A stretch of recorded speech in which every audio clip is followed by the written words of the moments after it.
warahmatullahi wabarakatuh. Kami dari kelompok 4 mata kuliah Teknologi Pengelolaan Hama kelas C ingin mempresentasikan hasil kerja dari kelompok kami. Sebelumnya, saya akan memperkenalkan anggota kelompok kami. Yang pertama, saya Arifah Nurhanani, NIM 134190081.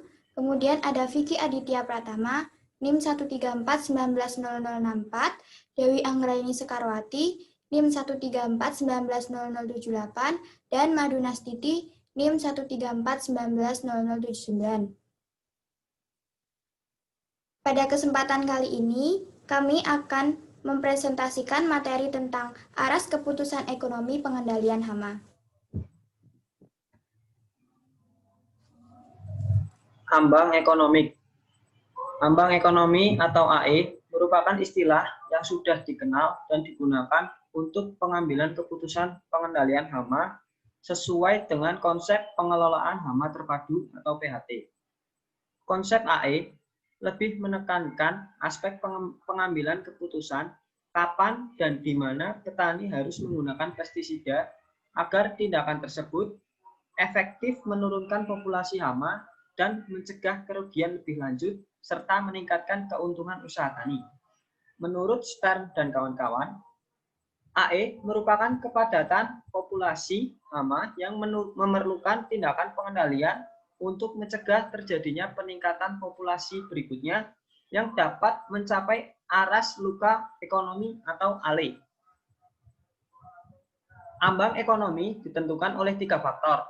Yang pertama, penentuan ambang ekonomi dipengaruhi oleh pertimbangan resiko petani akan adanya tingkat kerusakan oleh serangan hama tertentu. Berdasarkan perilakunya terhadap risiko, individu petani dapat dikelompokkan ke dalam 3 kelompok, yaitu petani yang menghindari resiko, petani yang netral terhadap resiko, dan petani yang berani mengambil resiko. Kedua, hubungan antara intensitas hama dan produksi tanaman. Intensitas atau populasi hama yang tinggi mengakibatkan kehilangan produksi, baik kuantitas maupun kualitas yang tinggi, sehingga produksi potensial usaha tani tidak tercapai, yang berarti mengurangi penerimaan usaha tani. Ketiga, hubungan antar intensitas hama dengan biaya pengendalian hama yang dikeluarkan petani untuk mencapai tingkatan populasi tertentu. Beberapa cara penentuan AE. Yang pertama, secara empirik atau berdasarkan pengalaman dari petani, peneliti, atau petugas lapangan yang sudah lama menekuni dan merasakan tentang kerusakan atau kerugian yang diakibatkan oleh serangan hama tertentu pada komoditas yang diusahakan. Yang kedua, cara penelitian. Penetapan AE melalui penelitian dilakukan oleh para peneliti yang khusus ingin mengetahui berapa AE pada suatu jenis hama pada komoditas tertentu. Biasanya sasaran kegiatan penelitian adalah memperoleh nilai ALE atau aras luka ekonomi, dan dari nilai ALE dihitung AE yang besarnya 3/4 atau 2/3 ALE. Faktor-faktor yang mempengaruhi ALE dan AE.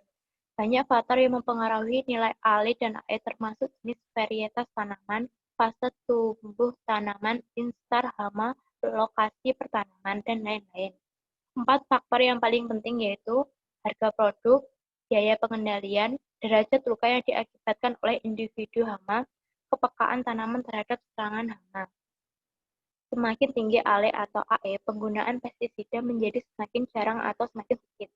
Semakin rendah ALE atau AE, semakin sering atau banyak penyemprotan pestisida dilakukan. Perkembangan konsep ambang ekonomi. Yang pertama, AE di bawah ALE. AE dan ALE tidak dapat terpisahkan. Penentuan nilai AE harus didasarkan nilai ALE. Semakin laju peningkatan populasi hama, maka semakin besar perbedaan letak AE dan ALE. AE ditetapkan di bawah ALE. Dimaksudkan supaya masih ada waktu untuk menanggapi perubahan populasi hama yang terjadi di lapangan. Yang kedua, AE sebagai batas toleransi terhadap kerusakan hama. Pertanaman dan petani punya tingkat toleransi tertentu terhadap hama. Aras populasi hama yang mulai dirasakan petani merugikan atau menurunkan hasil dapat ditetapkan sebagai AE. AE yang ditetapkan dengan cara demikian disebut ambang petani. Yang ketiga, AE sebagai aras memaksimalisasi keuntungan. AE adalah aras populasi hama yang pada aras tersebut jika dilakukan pengendalian dengan pestisida akan diperoleh keuntungan maksimum. Yang keempat, AE sebagai titik impas pengendalian. Prinsip titik impas dalam usaha pengendalian diwujudkan dalam bentuk nilai kehilangan hasil tanaman yang diperoleh sama dengan nilai biaya yang telah dikeluarkan untuk pengendalian.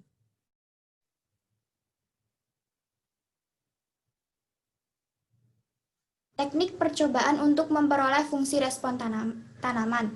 Yang pertama, pengamatan populasi alami. Dapat dilakukan dengan pengamatan pada banyak petak tanaman.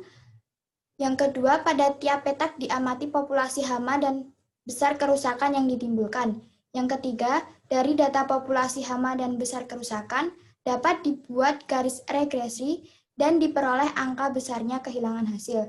Yang kedua, modifikasi populasi alami. Yang dilakukan adalah untuk mendapatkan tingkat populasi tertentu, pada petak percobaan dilakukan penyemprotan insektisida secara selektif dan dosis berbeda, sehingga diperoleh kepadatan populasi yang berbeda. Kemudian dari setiap petak percobaan dengan kepadatan populasi hama berbeda, diperoleh hasil data. Dari data populasi hama dan hasil tiap petak percobaan, diperoleh fungsi hubungan antara populasi hama dan hasil. Selanjutnya, metode ini dapat dilakukan jika populasi pangan cukup tinggi, sehingga dapat dikurangi sesuai dengan yang diinginkan.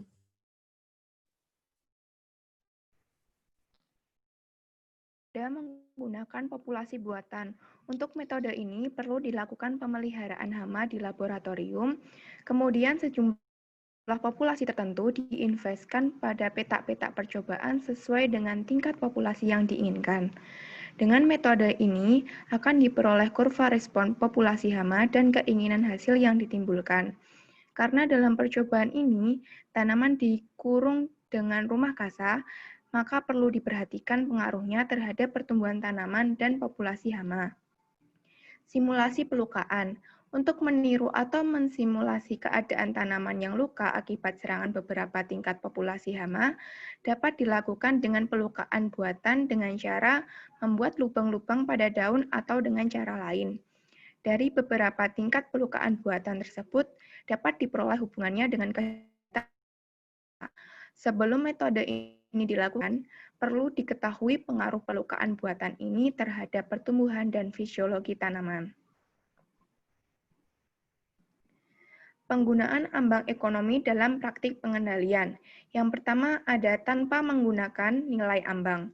Menggunakan sistem kalender atau penjadwalan, alasannya kerusakan hama tidak dapat disembuhkan begitu hama terdeteksi, hanya serangga hama yang berperan sebagai vektor, kegiatan pengamatan tidak bisa dilakukan. Yang kedua, yaitu ambang nominal. Berdasarkan pengalaman petani, petugas peneliti bersifat statis. Ada yang dinamakan ambang rasa, karena ambang ini berbasis perasaan petani. Yang ketiga, ambang sederhana. Ambang ini berbasis hasil penelitian dengan memasukkan harga produk, biaya pengendalian, besar kehilangan, dan berat hasil. Yang terakhir, ambang komprehensif. Ambang ini memperhatikan kondisi ekosistem dan dinamikanya termasuk respon tanaman dan tingkat parasitasi.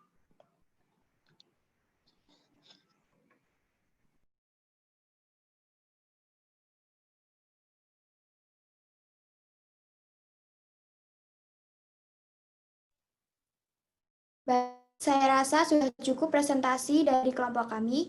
Apabila ada pertanyaan, bisa ditanyakan di kolom komentar. Terima kasih atas perhatiannya. Apabila kekurangan, kami mohon maaf. Wassalamualaikum warahmatullahi wabarakatuh.